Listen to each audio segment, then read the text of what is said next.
সবাইকে স্বাগত। সবাই ভালো আছো, আমিও ভালো আছি। আমার তরফ থেকে সবাইকে জানাই হ্যাপি হোলি। আমার ইউটিউব পরিবারের সকলকে জানাচ্ছি হ্যাপি হোলি।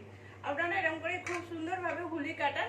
আর আমি আজকে কি রেসিপি বানাচ্ছি সেটাও আপনাদের সাথে শেয়ার করবো। চলুন দেখা যাক আমি কি রেসিপি বানাচ্ছি। এটা সকলেই বানাতে জানে, কেমন বেশি ভালো করে যারা বানাতে পারেন। আমি কি করে বানাচ্ছি সেটাই আমি আপনাদের সাথে শেয়ার করছি। চলুন, আমি এখানে ময়দা দিয়ে নিয়েছি। আমি এখানে আজকে বানাচ্ছি মোগলাই বানাচ্ছি, নিরামিষ মোগলাই বানাচ্ছি, আপনারা দেখুন। আর এখানে আমি একটা জায়গা দিয়ে নিয়েছি আর এই এক বাটি ময়দা নিয়েছি। ময়দাটাকে আমি ঢেলে নিচ্ছি। এবার আপনাদের পরিমাণ মতো আপনারা ময়দা নেবেন। আটাতেও বানানো যায়, ময়দা দিয়ে আমি বানাচ্ছি আজকে। আর এখান অবধি যে সকল বন্ধুরা দেখেছেন প্লিজ একটা লাইক দিয়ে দেবেন, ভালো লাগলে সাবস্ক্রাইব করে পাশে থাকবেন। নতুন পুরনো বন্ধুদের অসংখ্য ধন্যবাদ। আমি একটু স্বাদ অনুযায়ী নুন দিয়ে দিচ্ছি এর মধ্যে, আর একটু সামান্য তেল দিয়ে দিচ্ছি এর মধ্যে। 1 চামচের মতো আমি তেল দিয়ে দিলাম এখানে। এবার এটাকে আমি ভালো করে মিশিয়ে দেবো। আর কেউ যদি চান যে চিনি দেবো, চিনি দিতে পারেন, কিন্তু আমি এখানে চিনিটা দিচ্ছি না। এবার এটাকে আমি ভালো করে মিশিয়ে নেবো। আমি ভালো করে মিশিয়ে নিয়েছি। আর এখানে আমার ময়নটা হয়েছে কিনা আমি সেটাও দেখিয়ে দিচ্ছি। এই দেখুন, এরকম করে হাত লাগাতে ভেঙে যাচ্ছে, তার মানে আমার ময়নটা ঠিক দেওয়া হয়ে গেছে। আর এইটা যদি না হয় তাহলে আর একটু ময়ন দিয়ে দিতে হবে, মানে একটু তেল দিয়ে দিতে হবে। এবারে এইটাকে আমি জল দিয়ে অল্প অল্প জল দিয়ে মাখিয়ে নিচ্ছি। খুব নরমও করবো না আর খুব টাইটও বানাচ্ছি না, আমি সেরকম ভাবে মাখিয়ে নিচ্ছি।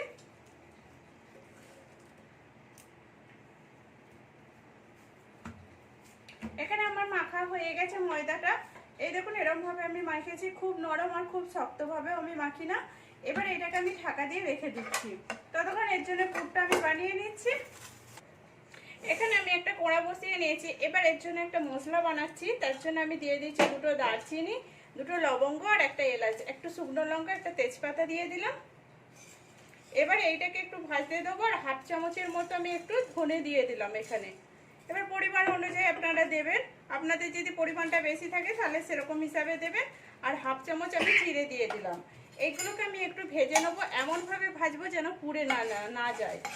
পুড়ে গেলে কিন্তু স্বাদটা আলাদা এসে যাবে, তখন একটা পুরা পুরা গন্ধ থাকবে, তখন খেতে ভালো লাগবে না। আমি সেটাকে এরকম করে ভেজে নিচ্ছি।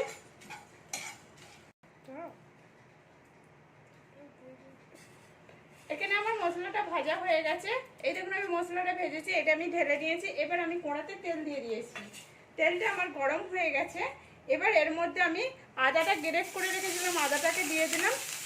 1 ইঞ্চির মতো আদা গ্রেট করে রেখেছিলাম, আদাটাকে দিয়ে দিলাম। আর 2-4টে কাঁচা লঙ্কাকে কুচি করে রেখেছি, সেটাও আমি দিয়ে দিলাম।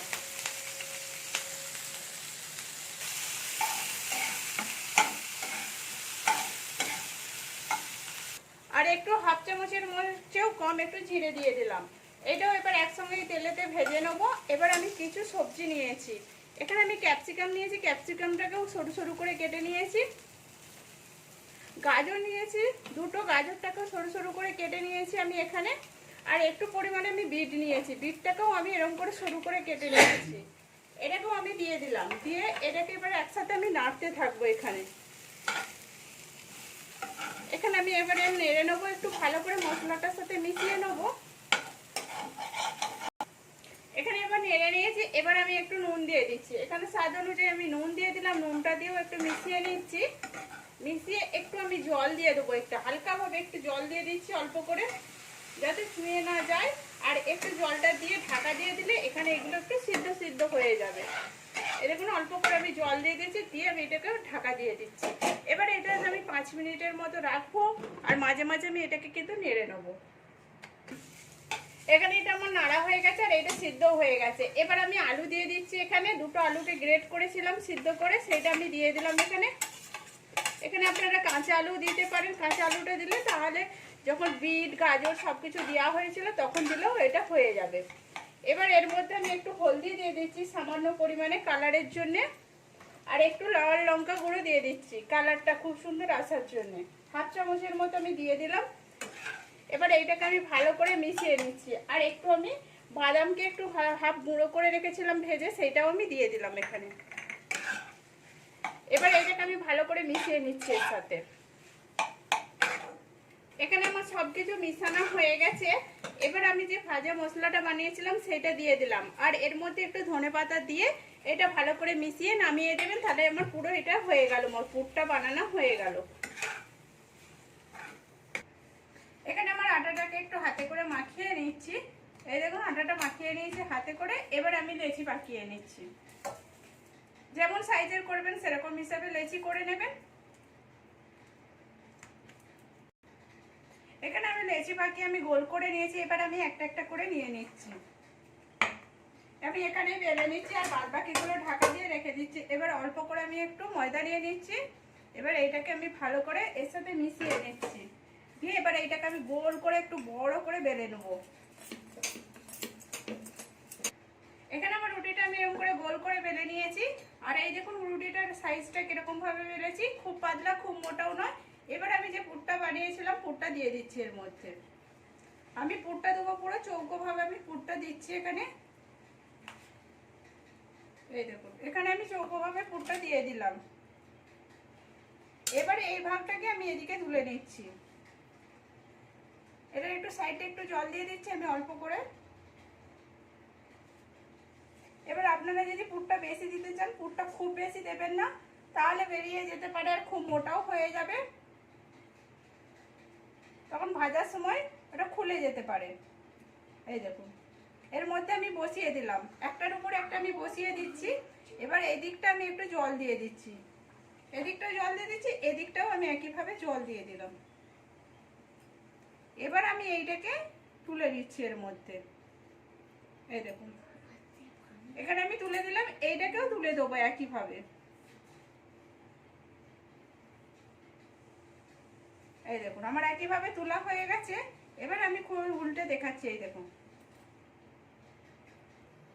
এখানে আমি কোনাতে তেল দিয়ে দিয়েছি, তেলটা আমার গরম হয়ে গেছে, আমি একটু তেলটা বেশি করে দিয়েছি। এই দেখুন আমি এবার এটাকে ছেড়ে দিচ্ছি। এটা আমার ডুবে গেছে, আর আমি কিন্তু জোর করে তেলটা গরম করিনি, হালকা তেলটা গরম করেছি। আর এবার এইটাকে আমি একটু ভাজতে দেবো, আর গ্যাসটা কমেতেই থাকতে হবে সব সময়। এখানে আমার এক পিঠটা হয়ে গেছে, আমি এইটা উল্টে দিয়েছি। এবার সেদিকটাও একটু লাল করে ভেজে নেব। এখানে আমার এটা ভাজা হয়ে গেছে, এবার আমি এটা তেলটা ঝেড়ে নিচ্ছি। এই দেখুন তেলটা একটু বেশি করে ভালো করে ঝেড়ে নিলে কিংবা তেলটা থাকবে না, আর খেতেও খুব সুন্দর লাগবে, নাহলে তেল তেল লাগবে। এই দেখুন এরকম করে আমি তুলে নিচ্ছি।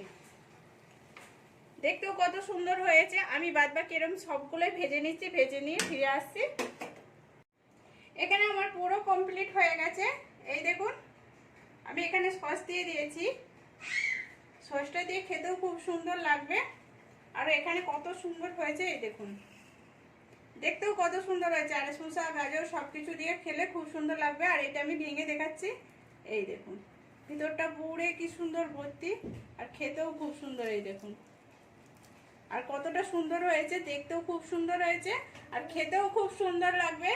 প্লিজ আপনারাও এরকম করে বাড়িতে দেখুন আমার ছেলে চকলেট নিয়ে এসে দিয়ে দিয়েছে। চকলেট নিয়ে এসে চকলেট খাবে মগলা পরোটা সব। প্লিজ আপনারা এরকম করে বাড়িতে বানিয়ে দেখুন, আর কেমন হয়েছে সেটাও কমেন্ট করে বলবেন। ভালো লাগলে একটা লাইক করে শেয়ার করে সাবস্ক্রাইব করে পাশে থাকবেন। হ্যাপি হোলি। বলে দিয়েছি আমি, সরো।